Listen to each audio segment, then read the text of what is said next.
আর কতটা নরম হয়েছে দেখুন।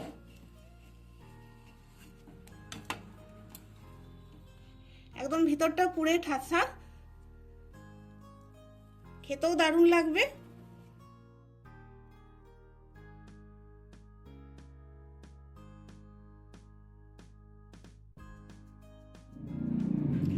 নমস্কার বন্ধুরা, ক্রিয়েটিভ ফ্যামিলিতে আপনাদের সবাইকে স্বাগত জানিয়ে চলে এসেছি আরও একটি নতুন রেসিপি নিয়ে। বন্ধুরা, আজকে আমি ভেজ পাটিসাপটা বানিয়ে আপনাদেরকে দেখাবো। যে সকল বন্ধুরা মিষ্টি পুর খেতে পছন্দ করেন না, আশা করব তাদের খুব ভালো লাগবে। তো চলুন আমি বানানো শুরু করি আর আপনারা দেখতে থাকুন। এখানে আমি নিয়েছি সবজি, এখানে গাজর, বিনস, ফুলকপি আর আলু নিয়েছি, আর নিয়েছি মটরশুঁটি। এগুলোকে আমি প্রথমে সিদ্ধ করে নেবো। আমি প্রেসার কুকারে সিদ্ধ করে নেবো, আপনারা চাইলে কড়াইয়েও এটা বানিয়ে নিতে পারেন। তবে প্রেসার কুকারে সিদ্ধ করলে কি হয়, ঝটপট এটা তো সিদ্ধ হয়ে যায়। এখানে আমি যা সবজি নিয়েছি, এখান থেকে আপনারা চাইলে কিছু সবজি বাদও দিতে পারেন, আবার কিছু সবজি এতে যোগও করতে পারেন। খুব একটা জল দেবো না, অল্প একটু জল দিচ্ছি।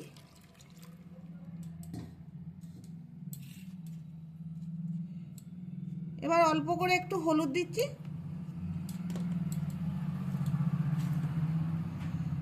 স্বাদ মতো নুন।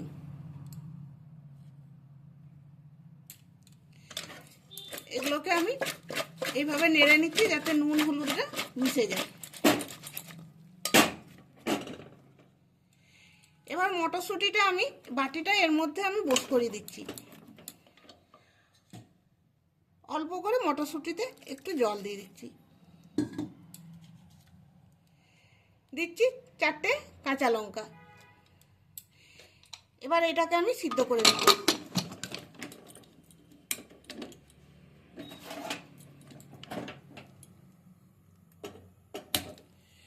দুটো সিটি পড়লে এটা খুব ভালোভাবে সিদ্ধ হয়ে যাবে। এখানে আমি আতপ চাল ভিজিয়ে রেখেছি, সকালে এটা ভিজিয়ে দিয়েছিলাম। আতপ চাল ভিজতে খুব একটা সময় লাগে না, তো মোটামুটি 4-5 ঘন্টা ভিজিয়ে দিলে এটা সুন্দর ভিজে যায়। এবার চালটাকে আমি ধুয়ে নিয়েছি ভালো করে। এই চালটাকে আমি মিক্সি জারে নিয়ে নিচ্ছি, মিহি করে পিষে নেব। জলটা আর ফেলবো না, কারণ এই জলটা ভালো জল, একবারে বাটা যাবে না, দুবারে আমি বেটে নেব। চালটা মিহি করে আমি বেটে নিয়েছি। এই চালটা একদম মিহি করে বেটে নেবেন। এবার 1 বাটি গমের আটা এতে মিশাচ্ছি। আপনারা চাইলে ময়দাও দিতে পারেন, কিন্তু গমের আটাটা দিলে সব থেকে বেশি খেতে ভালো লাগবে। 1/2 বাটি দিচ্ছি সুজি।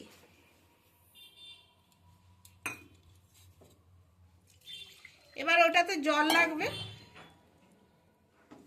জল দিচ্ছি।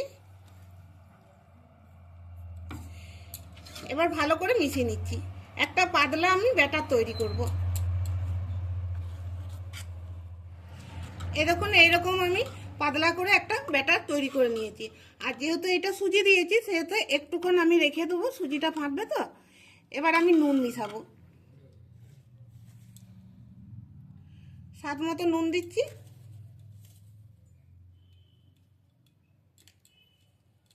আর দিচ্ছি একটু ধনেপাতা কুচানো।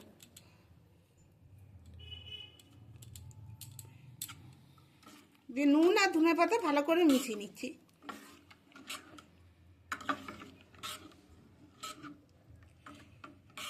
এবার এটাকে আমি মোটামুটি 10 থেকে 15 মিনিট রেখে দিচ্ছি। 10-15 মিনিট রেখে দিলেই হয়ে যাবে।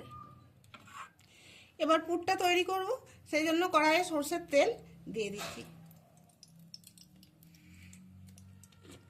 খুব বেশি তেল মশলা আমি ব্যবহার করব না, খুব কম তেল মশলা দিয়েই বানিয়ে আপনাদেরকে দেখাবো। এবার এই তেলটা সাঁড়াশি করে কড়াইটা ধরে চারদিকে আমি বুলিয়ে নিচ্ছি।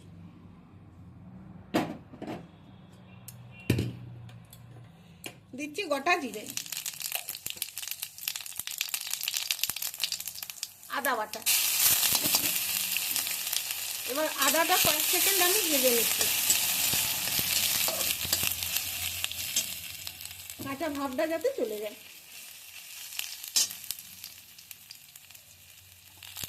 এবার অল্প অল্প একটু হলুদের গুঁড়ো দিচ্ছি, কারণ সবজিটাতে আমি হলুদ একটু দিয়েছি। দিচ্ছি ধনের গুঁড়ো আর জিরের গুঁড়ো। এখানে আপনারা লাল লঙ্কার গুঁড়ো ব্যবহার করতে পারেন, কাশ্মীরি লাল লঙ্কার গুঁড়ো হোক বা ঝাল লাল লঙ্কার গুঁড়ো হোক। আমি লাল লঙ্কার ব্যবহার করছি না। এবার এইদিকে দেখুন যে সবজিটা সিদ্ধ করেছি, এই বাটিটা আমি তুলে নিচ্ছি। এদিকে মশলাটা ভাজা হয়ে গেছে, এটার মধ্যে আমি এই সিদ্ধ করা সবজিগুলো তুলে দিচ্ছি।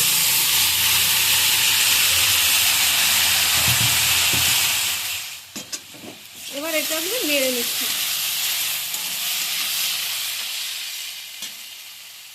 এখানে আমি 1 চামচ চিনি দিচ্ছি, তবে চিনিটা আপনারা চাইলে বাদও দিতে পারেন, কিন্তু একটু চিনি দিলে মিষ্টি মিষ্টি খেতে বেশ ভালো লাগবে। এবার এগুলোকে একটু ঠেসে দিচ্ছি।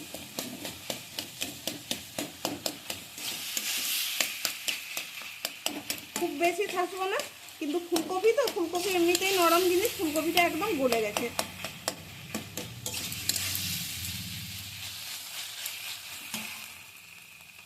এবার মটরশুঁটিটা দিচ্ছি। মটরশুঁটিটা আগে কেন দিলাম না জানেন? আগে দিলে কি হতো, মটরশুঁটিটা বেশি ঘেঁটে যেত। মটরশুঁটিটা যাতে একটু গোটা থাকে সেই জন্য মটরশুঁটিটা আমি আলাদা করে সিদ্ধ করলাম, আর এই মশলাটা মানে এই পুরটা তৈরি করার সময় তো আমি দেরিতে দিলাম। এবার দিচ্ছি ধনে পাতা কুচানো।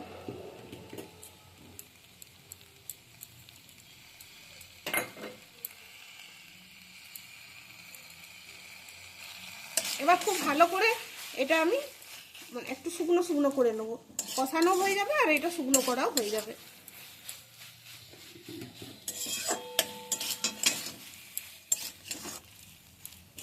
পুরটা তৈরি হয়ে গেছে, এবার এটাকে আমি নামিয়ে নেবো।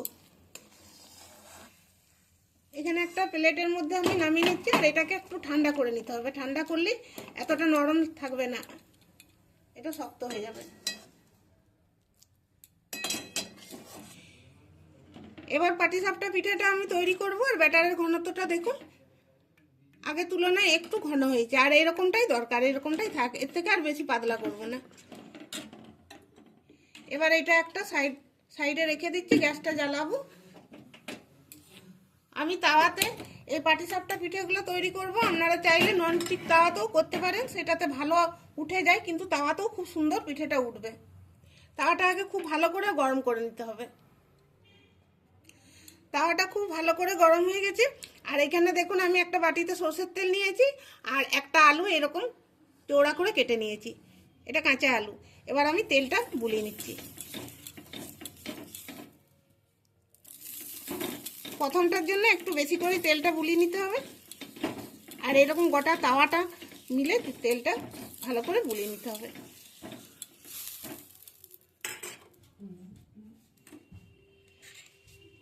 এবার এটা ভালো করে এরকম যতবার পিঠেগুলো দেওয়া হবে তার মধ্যে ততবার এরকম ভালো করে ঘেঁটে নিতে হবে, তা না হলে তলাটাতে বসে যাবে।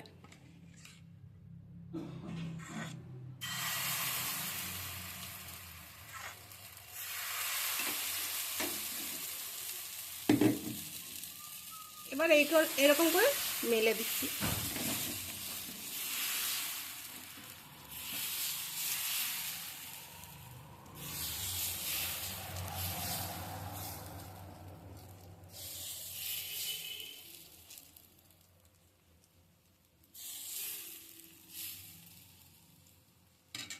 এবার আমি একটা ঢাকা দিয়ে দিচ্ছি, কারণ এই উপরটা যেটা কাঁচা আছে না, সেই ঢাকাটা দিলে কি হয়, ভাবটাতে সিদ্ধ হয়ে যাবে।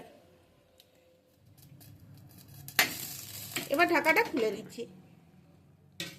বেশিক্ষণ ঢাকা দিয়ে রাখবার দরকার নেই, মোটামুটি 5 থেকে 6 সেকেন্ডের মতো ঢাকাটা দিলেই চলবে। এবার যে পুরটা বানিয়ে রেখেছি সেই পুরটা আমি এরকম ভাবে দিয়ে দিচ্ছি।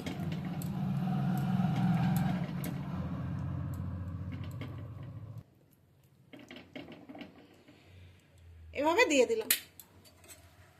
এবার আমি খুন্তি করে এরকম করে করি। প্রথমটা হয়তো একটু লাগতে পারে, পরেরগুলো লাগবে না, কারণ মাজা তাওয়াটা আছে তো।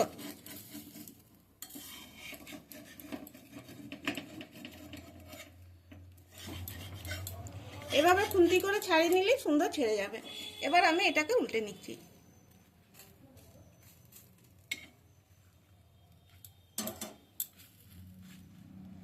এভাবে হাতে করে উল্টানো যাবে, তবে গরম লাগছে।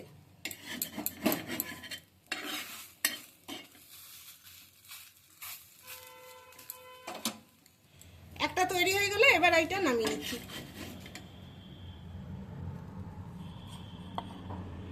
এভাবে আরো আমি বানিয়ে নিচ্ছি। তাতে যেটা লেগে আছে না, সেটা খুন্তি দিয়ে এভাবে এটাকে ছাড়িয়ে নিতে হবে। আবারও ভালো করে তাতে তেল বুলিয়ে নিচ্ছি।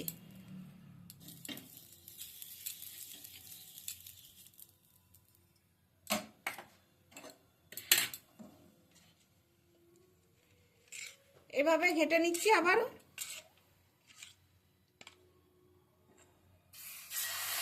দিয়ে তার মধ্যে দিয়ে ওই একই রকম ভাবে করে নিচ্ছি।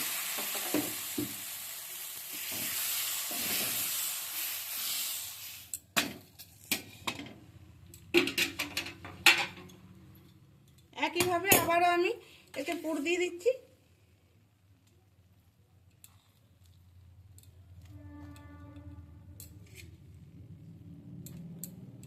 পুরটা একটু বেশি করে দিলে কি হয়, খেতে বেশি ভালো লাগে।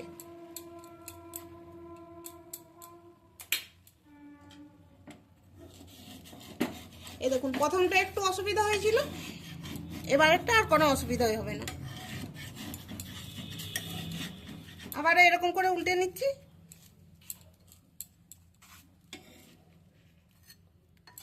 এটা হাত দিয়ে উল্টালেই ভালো করে উল্টানো যাবে।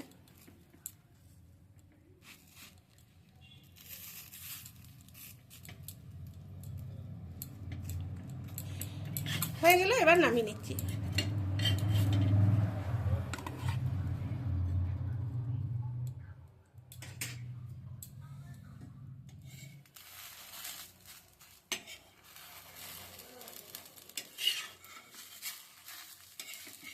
এরকম কত সহজেই উঠে যাচ্ছে। প্রথম দু একটা অসুবিধা হবে, তারপরেরগুলো কিন্তু খুব সুন্দর উঠে যাবে। সাইডগুলোতে একটু এইভাবে তেল বুলিয়ে নিচ্ছি।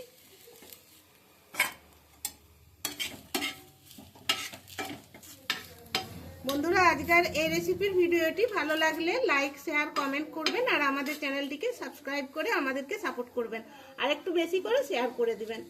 এ দেখুন, এটা হয়ে গেছে, এবার এটা নামিয়ে নিচ্ছি।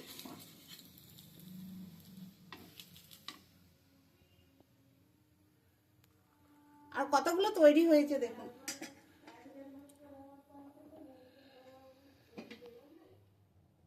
এই দেখুন বন্ধুরা, সব পাটিসাপটা পিঠাগুলো আমি তৈরি করে নিয়েছি। এবার একটা আমি আপনাদেরকে কেটে দেখাচ্ছি। আর রোজ রোজ একঘেয়েমি খাবার খেতে ভালো না লাগলে এইভাবে ঝটপট বানিয়ে খেয়ে দেখবেন, দারুণ টেস্টি আর দারুণ হেলদি। এরকমভাবে বানিয়ে আপনারা টিফিনেও দিতে পারেন।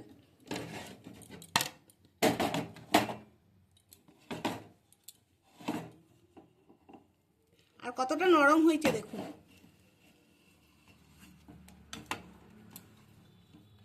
একদম ভিতরটা পুরে ঠাসা,